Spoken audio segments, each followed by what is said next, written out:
I'm Michelle and welcome back to my channel. It has been a hot minute since I made a video for you guys and I'm sorry about that.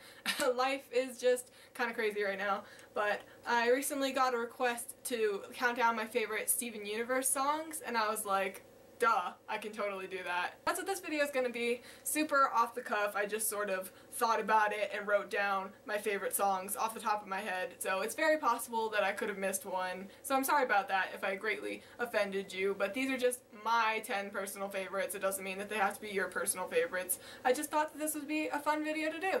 So without further ado, drum roll please, my number 10 favorite Steven Universe song is Like a Comet.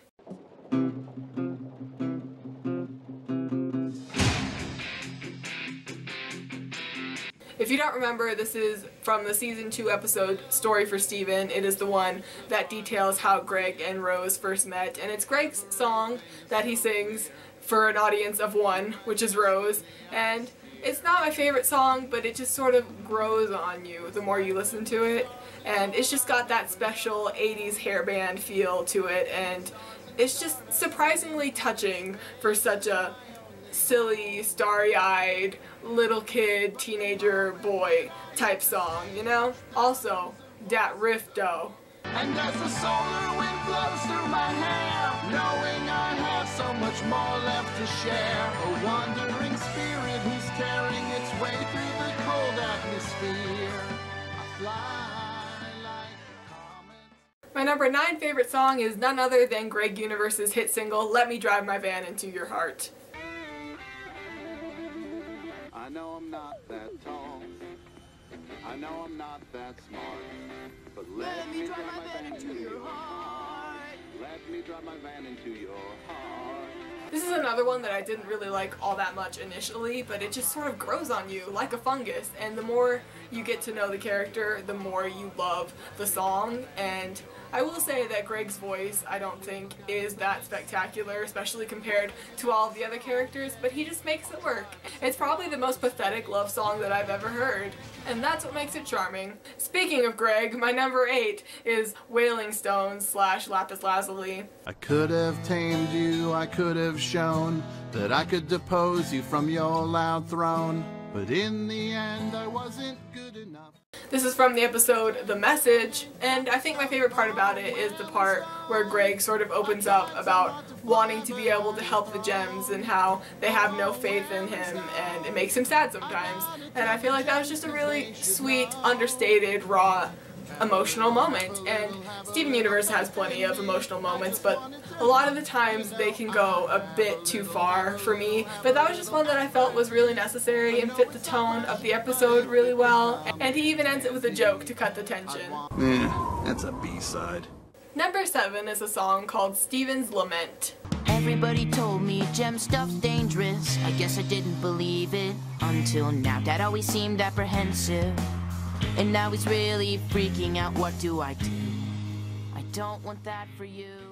This is from the episode Full Disclosure, which is an episode totally dedicated to the fallout from the events of the season 1 finale. Basically how the song starts is Steven's cell phone constantly ringing because Connie is trying to get a hold of him and make sure that he's okay, and he doesn't want to really involve her in gem politics and do anything that might endanger her. And in what I think is a really nice musical choice if done well, and it's definitely done well here, Steven's ringtone ends up morphing into the musical number. And it's just really cute and really touching. I love Steven and Connie. Those end up being some of my favorite episodes. And I really particularly like the part where he's just scrolling through pictures on his phone of them together and he's just like, I don't want to hurt you, I don't want you to be involved in any of this.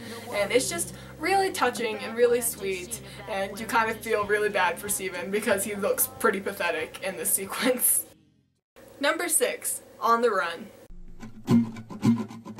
It's time to get moving, time for us to have some fun. There's no time to hang around, our adventure's just begun. We'll be thinking about our friends as we chase the setting sun, but we're leaving them behind, we're on the run. This is one of my favorite episodes, as you guys probably already know by now. And the song basically deals with Steven and Amethyst running away from home and going to live on the open roads like characters in Steven's favorite book. It's fun, it's upbeat, it's not really that distinct until the Amethyst Breakdown. The Amethyst Breakdown is what sold me on the song.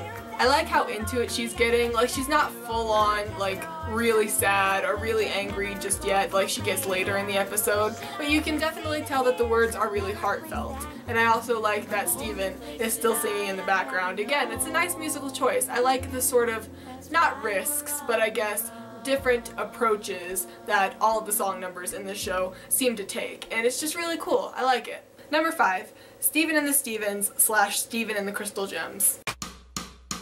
Can't you see it in our eyes? We're the one, we're the one, 2, 3.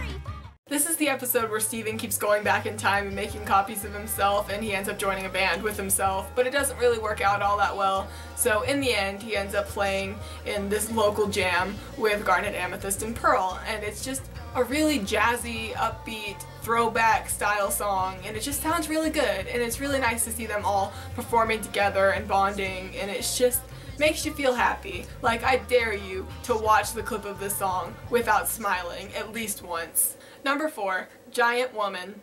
All I wanna do is see you turn into a giant woman, a giant woman. This song is ridiculously catchy. Like, I remember the first time that I saw this episode, I rewound it like 5 times just to listen to this song.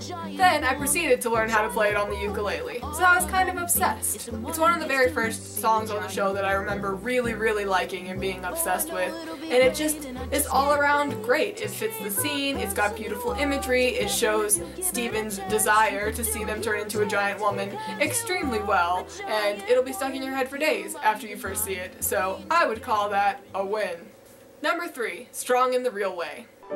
Why do you have to look up to her, aside from in a literal sense? Don't you know that a power that big comes with a bigger expense? I can totally see why some people would dislike this song, but I myself am a huge fan of like Broadway style musicals, and it just resonates with me. I love just the big, powerful, booming guitar, and also the fact that Steven and Pearl are sort of singing about opposite things, but they're also really into what they're doing, and they're also really feeling that same passionate rock ballad vibe. And I just really, really like the production as a whole. One of my favorite lines is this one right here. And can't you see that she's out of control and overzealous? I'm telling you for your own good and not because I could show you. Number 2, Be Wherever You Are. Why don't you let yourself just be wherever you are? I mentioned that this was my second favorite song in the series in my top 10 Steven Universe episodes list. It's got this sort of tropical island calypso feel, which fits the tone of the episode extremely well, and as I mentioned earlier, I play ukulele, so I just really dug the way that this sounded, and I still do, and I still play it on my ukulele all the time because I learned this one too. Sue me, I'm talented. And number 1, blah blah blah blah blah, it's obviously Stronger Than You. You guys already know this. Go ahead and try, hit me if you're able. Can't you see that my relationship is stable? I can see you hate the way we intermingle, but I think you're just mad cause you're single. The collective fangasm when we all first witnessed this masterpiece of epic proportions just cannot be described in words, so I'm not even gonna try. Just suffice to say that I love it just as much as everybody else loves it, and it's my favorite song in the series, so there you go. Thus concludes my countdown of my top 10 favorite Steven Universe songs thus far. Feel free to leave me a comment of what you think of my list if you agree or disagree with me. Just don't be a dick about it, okay? Also, you can feel free to leave any suggestions for any videos that you'd like to see me do in the comments below, because I just might do it. That's what happened here. As always, thanks for watching, like, subscribe, and all that jazz, and I will see you soon. Goodbye.